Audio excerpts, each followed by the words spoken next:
Welcome to another episode of The Brand Called You, a podcast and podcast show that brings you leadership lessons, knowledge, experience, and wisdom from thousands of successful individuals from around the world. I'm your host, Ashutosh Garg, and today I'm delighted to welcome an accomplished entrepreneur, a leadership coach, and an author talking to us today from Singapore, but she spends time between Singapore and India, Bhavna Toor. Bhavna, welcome to the show. Thank you, Ashutosh. It's a pleasure to be here Thank today. you. Bhavna is the founder and chief executive officer of Shenomics, which is the pioneering mindful leadership platform that has supported over 100,000 women across Asia and beyond to lead. She's a conscious leadership coach. She's an author of a book titled The Conscious Choice: 100 Ideas for Living and Leading Mindfully. And given the amazing work that she's been doing, understandably, Bhavna has been recognized and felicitated several times. So, Bhavna, before we get to Shenomics, a few questions for you. Yes. Tell me about your journey and what was the inspiration to transition from Wall Street to the world of conscious leadership? Great question. So certainly the first decade of my life was very, very exciting, living in New York, working in finance. But the way I like to describe it, Ashutosh, is, and this is really from the words of uh, these two lovely professors at the University of Santa Monica, who've really, I think, put a very good language to this.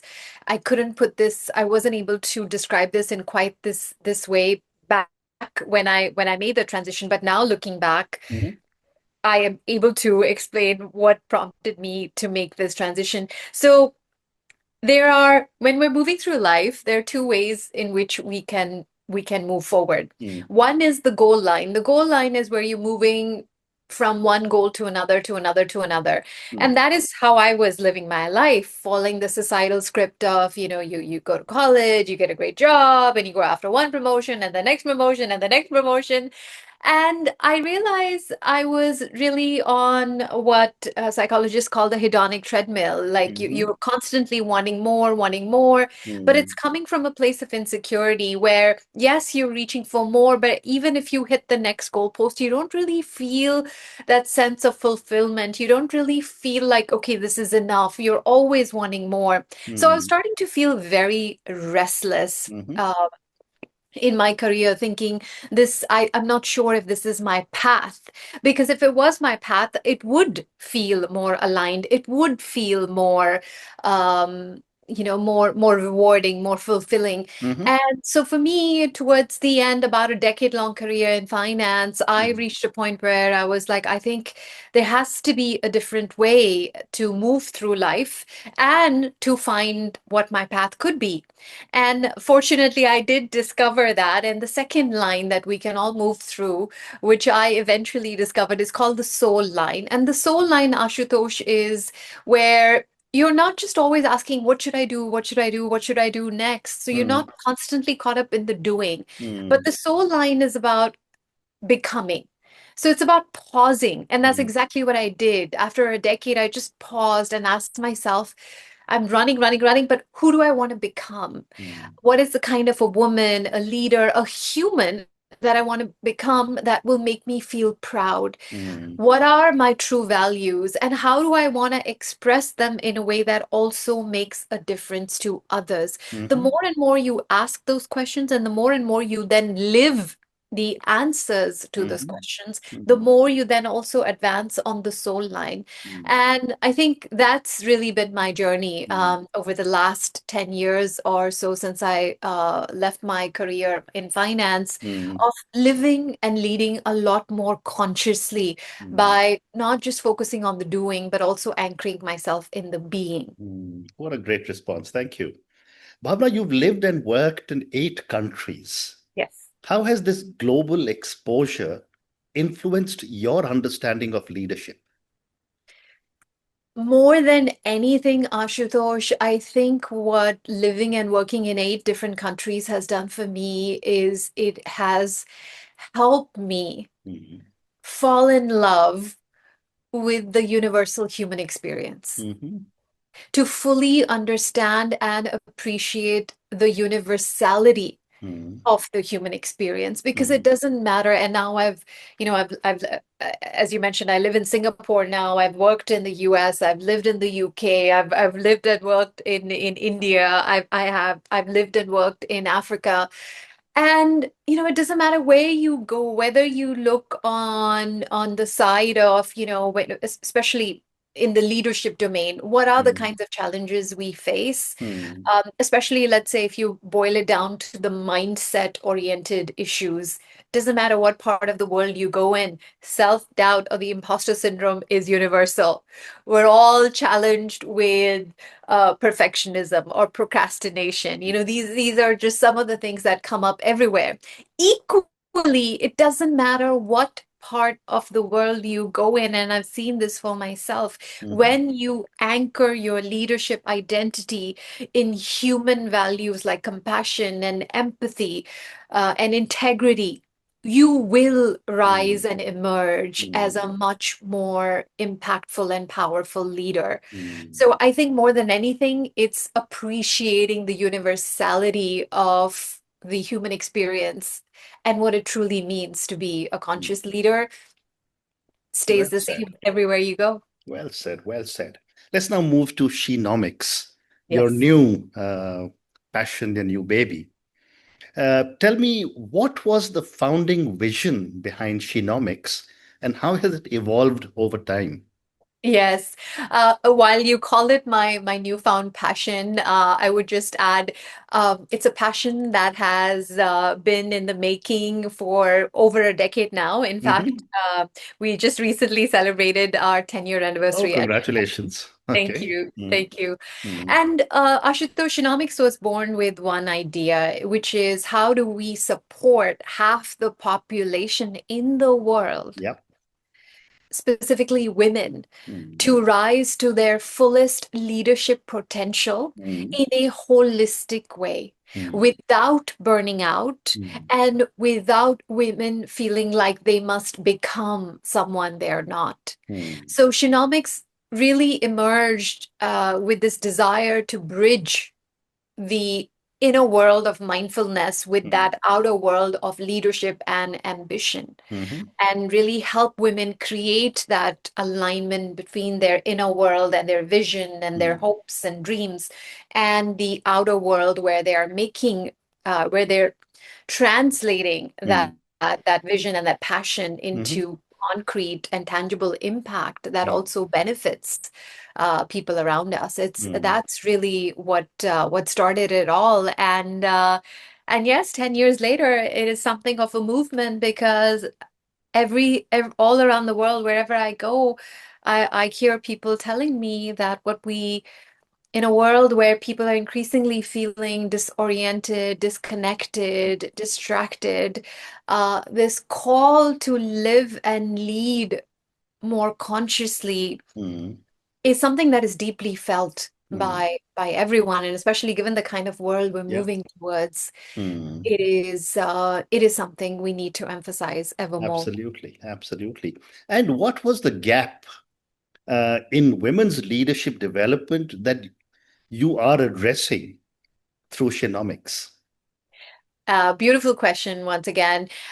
So Ashutosh, when you look at most leadership programs, there's a lot of focus on the tangible aspect of things, and rightly so.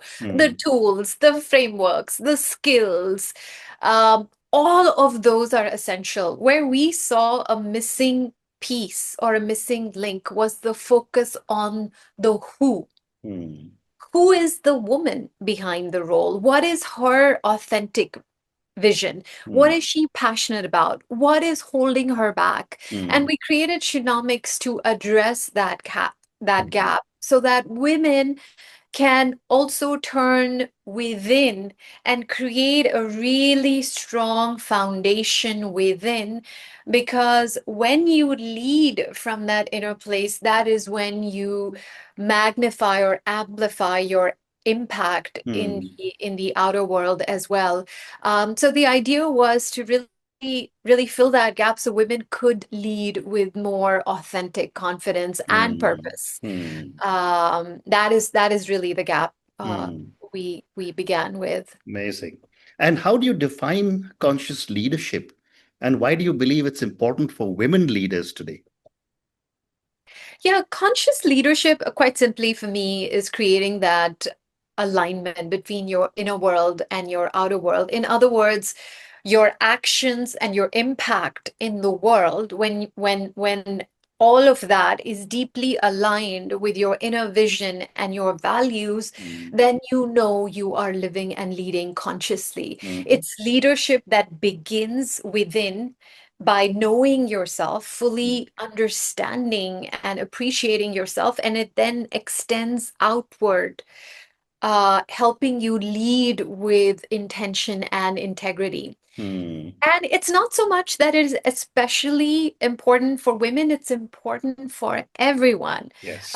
But because we, in particular, wanted to bridge that gap for women, because we see women are still underrepresented Mhm, when it comes to the workplace and when it comes to leadership in particular, we have chosen at Shenomics, we've chosen to focus more on conscious leadership development or women. But mm. it's not so much that there is a greater need for I for understand. women to step I up as conscious leaders. In fact, on the contrary, what we see is um, I see women wholeheartedly embracing the idea of conscious and correct. compassionate leadership because it Mm, does feel very aligned with the kind of vision that they are forming for themselves.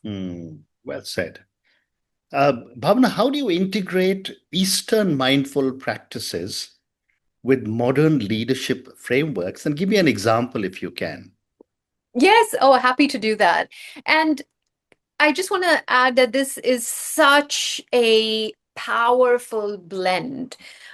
When you take ancient wisdom Yeah. and of course Eastern philosophy and Eastern wisdom traditions are a core aspect of that. When you take these wisdom traditions and ideas that have literally survived the test of time, Mm, and then on top of that, when you blend it with modern science and modern leadership science in particular, what you get is a set of ideas, a philosophy, and a set of tools and frameworks that have both have this enduring quality to them, but at the same time, um, because they've also been substantiated now with modern research tools and science, you can be confident that mm, they will also be effective. So it's not just a mm, matter of faith that mm, let's practice this because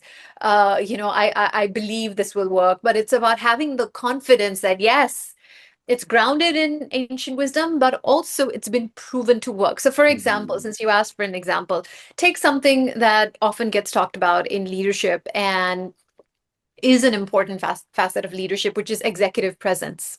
yeah. Now, in that very definition of the word executive presence, you find the word presence Mm, and mindfulness, which again is something that you could say it has its roots in Eastern philosophy, but now has substantiated by tens of thousands of research studies, correct. Correct. helps leaders anchor themselves in the moment. It Mm, helps them regulate their nervous system so they can then show up with more calm clarity. mm, And then at the same time, when you also combine that with all of the research-backed pillars of executive presence around mm, gravitas and communication and mm, appearance, mm, what you then are able to equip leaders with is a set of a powerful framework with which they can show up, especially in high pressure situations. So mm, essentially, when you combine that inner work and outer work, um, you feel a greater sense of confidence in knowing that you are showing up authentically and you mm, are bringing the best of you to every situation. amazing. And what role does technology play in expanding your reach across the globe? Yeah, I think, Ashutosh, we saw this for the first time in our work at Mm, Shenomics during the pandemic. I imagine, like a lot of other leadership development providers as well. With that, we then the world was our oyster. We realized by just introducing more digital programs, more hybrid programs that are a combination of face to face and online, it really expanded our reach across the globe. And today we work in with people across 40 plus countries at the Mm, moment. And so technology, I think, has been a huge enabler, mm, both in terms of our programs as well as the content that we put out regularly, which of course mm. we're Yeah, leveraging yeah, technology for yeah. to a great extent. Mm. Another thing that I've often seen when companies like yours work in multiple countries is being able to adapt to different cultures across Yeah. different countries. And in a country like India, you got a different culture every 100 kilometers. Yes. How do you customize your approach for different cultural or organizational contexts across the world? Yes. Um, and this is where I would say to some extent, or I would say to a considerable extent, Hmm. my experience growing up and living and working in different cultural contexts Hmm. definitely helps me. Hmm. But I think in terms of, so I'll give you two perspectives. On one hand, yes, with any cultural context, you definitely want to take the time to understand what Yeah. are the nuances here. Hmm. What are the invisible barriers or challenges that are Hmm. emerging in particular because of the cultural context of that Hmm. place? Hmm. So, for example, in my work with women, there are nuances among, women in Asia versus, let's say, women in the US, in terms of their day-to-day realities. Hmm. So yes, you want to make an effort to understand that and you want to customize accordingly. Uh, but at the same time, Ashutosh, as I was sharing with you earlier, what we've Hmm. seen is when you really boil it down uh, to what is really going to move the needle Hmm. for a woman leader or for any leader. Hmm. What we've seen is those fundamental pillars that make leadership effective, that allow Hmm. you to show up more holistically and authentically. Hmm. Those pillars don't change Hmm. much from one cultural context to Hmm. another. Hmm. And in fact, the framework that we've developed at Shenomics is born out of research from several Yeah. cultural contexts around Yeah. the world. Hmm. So I would say it is a combination of both. Well said. And what, in your view, are some of the systemic changes still needed to truly empower women in leadership? We're beginning to see uh, some leaders breaking the glass ceiling, but it's still not enough. Yeah. So yes, there definitely is a need for systemic changes. And in fact, it's very important to focus on the systemic aspect of this as well. Otherwise, what we end up doing is putting the entire burden, the Hmm. entire responsibility on the shoulders of women Hmm. to quote unquote fix themselves. And Correct. that's not what Correct. Correct. this Yeah. is about. There is a collective responsibility here. Hmm. Hmm. And I think from the systemic angle, two or three things that I can share that have been quite enduring, especially of late. One is we need to continue to normalize flexibility. Hmm. For women in particular, having that flexibility given their caregiving needs, whether it's with children or whether it's aging parents, given that a lot of those responsibilities still fall on women, um, we definitely want to uh, continue to normalize flexibility for Hmm. everyone. And this is Hmm. where when you make it available to everyone, then you make it more acceptable for women also to then take advantage of Hmm. of, of Hmm. flexible work. Hmm. So that's one. Hmm. And in fact, and the research also shows, for example, even if you just look at the post-pandemic when we did see a rise in hybrid work. the participation of women in the in the workforce increased, especially if you look at in the US from 70% to Mm, 70% in 2020 to 73% in 2023, and mm. that actually is that increase is associated with over $1 trillion Wow. increase in Mm. global income. So there's huge economic value Yeah. here as well if you can incentivize women to Mm.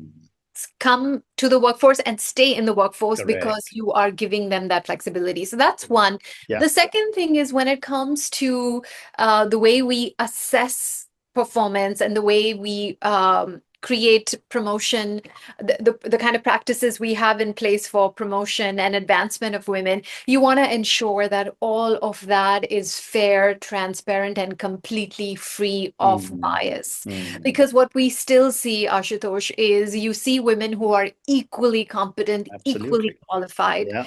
but they are not getting promoted or they're not advancing at the same pace or at the same Mm. rates as their male counterparts. And Correct. largely that boils down to bias. So we Absolutely. do need more Yeah. fair, transparent, and Mm. equitable assessment and promotion practices. Correct. And the third thing I would say, Ashutosh, is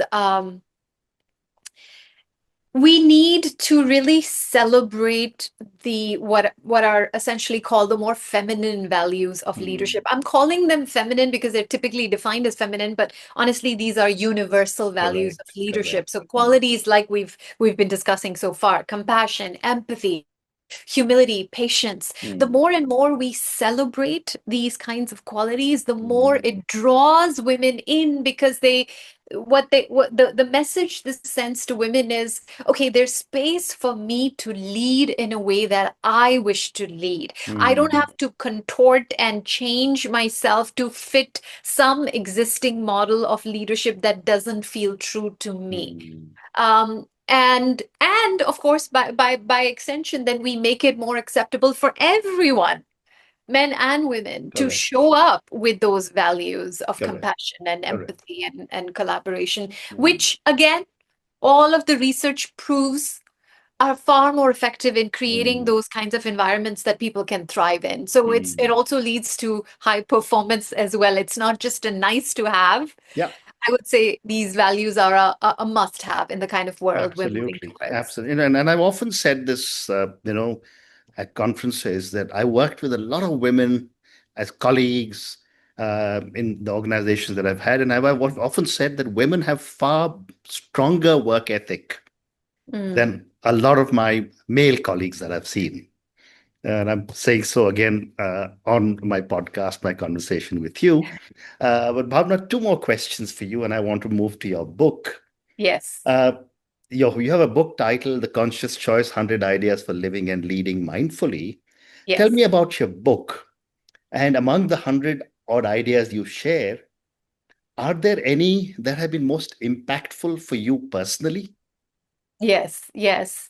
Thank you so much for asking about my book. And yes, you're right. I recently published it just in May of 2025. Mm, And what it is, so it's called The Conscious Choice, and it's a collection of 100 ideas to mm, live and lead mindfully. It's a mm, collection of 100 choices mm, that any of us can make mm, to show up more mindfully and consciously. mm, And the reason why I wrote the book, Ashutosh, is because when we look at our life and how we show up through the lens of choices, mm, it's really empowering. mm, Because when you look at life, there are things you can control and there are things you cannot control. mm, With the things you can control and influence, the more consciously you think about, okay, what are the choices I can make mm, that will influence my life, my career, my situation in a way that mm, leads to greater alignment and fulfillment for me, the better. mm, And with things that are not within my control, I can still make choices to show up with more grace, make choices in terms of how you can respond to those situations that you Hmm. cannot change. So Hmm. again, it is still about choice. So I strongly believe when we look at our lives through the lens of conscious choices, Hmm. it's a really beautiful way to take your power back as an individual. Hmm. And so that is why I wrote the book. And in terms of, is there a specific idea? I think one choice that I continue to make, that I think I began a conversation with, is the choice between doing and being. Hmm. Both are important. Both are important. Hmm. But the sequence in which they come is very important as Hmm. well. For most of us, we're just doing, Yeah. running, not always pausing to think about uh, the consequences or the impact of the actions, Hmm. or the choices that we're making. But when we first begin with the being, remembering that, we are a human being before Hmm. we are a human doing. Yeah. And when you begin with the being and you ask questions like, who do I want to be? What is the kind of person that I want to be? And what are the kind of values that the person I want to be, what are the kind of values this person would express? Hmm. And then you ask, okay, well, how do I translate those values into how I show up every day, with in all my actions and all my behaviors? Hmm. How do I take that being, bring that more and more into the doing? That's when you start to feel that alignment, that inner Hmm. anchoring in values, in presence, in intention, in that being, Hmm. is really the thing for me that has really changed how I lead, how I make decisions, how I show up in every Fantastic. role that I hold. Fantastic. Fantastic. And before I ask you my last question, I'm going to ask all our viewers and listeners to go and check out Bhavna Toor's book, The Conscious Choice. I'm sure you'll get some great ideas from the 100 ideas that she has listed out in her book. Bhavna, my last question for you. Do you see your book as the beginning of a broader movement? If yes, what are you looking for? What's next on the horizon? Thank you for that question, and the short answer is yes. Hmm. And I can confidently say yes to you, Ashutosh, because that is the response I've been getting from a lot of the readers and a lot of the audiences that I've been addressing around the world as I'm taking this message of the book to various cities and countries around the world. And what I'm hearing from everyone is that in a world where increasingly people are feeling disconnected and disoriented, Mm, because of the various challenges that are coming at us, the call to live and lead consciously does feel mm, revolutionary, mm, um, and a call that is much needed. So we're definitely infusing, all our with all enthusiasm, we're infusing a lot more intention and focus behind really spreading this message of conscious and compassionate leadership everywhere we go. And we invite everyone to join us in this movement, Basically. whomever Yeah, you are, whatever you're doing, whatever work, whatever role, doesn't matter. I think this is something that can benefit each and every one of us. And I absolutely. would invite you to, if you're listening to this and any of this resonates with you, please join our movement. Yes. Absolutely. And on that note, and your amazing uh, differentiation of between being and doing, thank you, Bhavna, for speaking to me about your own incredible journey. Thank you for covering so much ground on Shenomics and the incredible work you and your team is doing to empower 100,000 women. And I'm sure this number is going to keep increasing over the years. Thank you again for speaking to me, and good luck to you.